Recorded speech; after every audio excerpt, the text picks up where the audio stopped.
Hello, Tim Gable here for the Region Media Group with the Sports Report. We're down here at Farrah's Liquor Collective at Fyshwick, where they've just launched the Brumbies beer. It's Gage Road Single Fin Brumbies beer, so the boys are down here. It's sort of like a makeshift stadium here. Possibly this could be the answer to the new indoor stadium in Canberra. Alongside me is Nick White, the Brumbies scrum half, and Nick obviously the bye this weekend after the 2-point loss to Queensland on the weekend.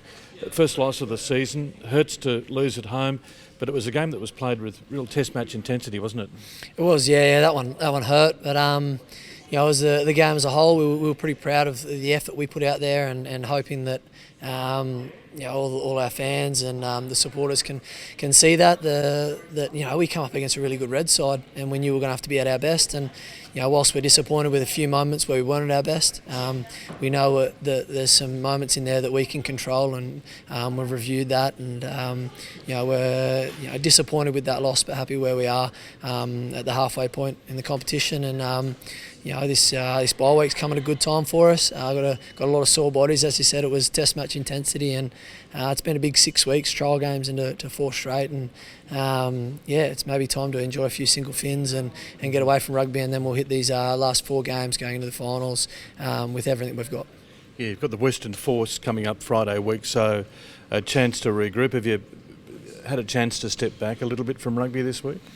We have, yeah. We trained today, and then we'll have a few days off, guys. We spoke about it as a team today, that it's important that guys mentally switch off, because when we come back in, we fully expect that it's pedal to the metal, going into that. So, we'll switch off this week. But like I said, as we've reviewed the game, there's areas we need to be better in. We feel like we can control that, and it's exciting. Like you said, we've got the Force in 2 weeks' time on a Friday night at home. Feel like we're building really good momentum. A few games at home. Crowds are starting to come back. The atmosphere at GIO was outstanding for that grand final rematch, and it's I feel like there's a real buzz around rugby in Canberra at the moment, and we can feel that, and I guess this is a chance for us to mentally switch off, but also thank everyone so far and jump on board, because we're going to go for it for the next 4 weeks before the finals. Good on you, Nick. Also alongside me is Folau Fainga, the hooker. And Folau, you made your return back to your try-scoring best with the rolling maul. Yeah, mate. You can't really take credit for that. It's all the boys up the front, mate. I just right place at the right time, and I just got to put the ball over. If I don't, then get a kick up the bum. Yeah. Gee, a fair bit of pressure, though, on the front row in the second half last week. And somebody like Archer Holtz, who was playing Colts this time last year, gets an opportunity to play in a Super Rugby game. And I guess the possibility is that James Slipper's going to come back. Alan Alatoa is going to be out for another couple of weeks. But the injury toll just proved to be quite telling in the end. Yeah, mate. Besides all that, I was excited for Archer to get his first Super Rugby game. He's got a lot to learn as a kid, and we've already done our review, and it's our small things, as Whitey noted too, that we've got to fix, and he can fix the scrum in a week. And I was just happy for Archie to get on and debut and get his Brumby cap. Just how tough was it out there? Was it a fierce game? Yeah, mate. It was, as Whitey said, it was an international intensity match. At the scrum, you can't let Nella in like that, and you just give him a small sniff, and that's what he can do. He can turn the whole game around by himself just through the scrum. But we've already done our review, and we're going to work on that on our week off. But for now, it's time to switch off and get away from footy.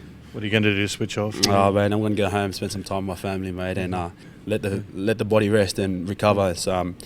That's Folau Fainga, Nick White, down here at Farrah's Liquor Collective as part of the Region Media Sports Report for the week. We'll be back with more in just a moment. This week's Sports Wrap proudly brought to you by Village Building Co.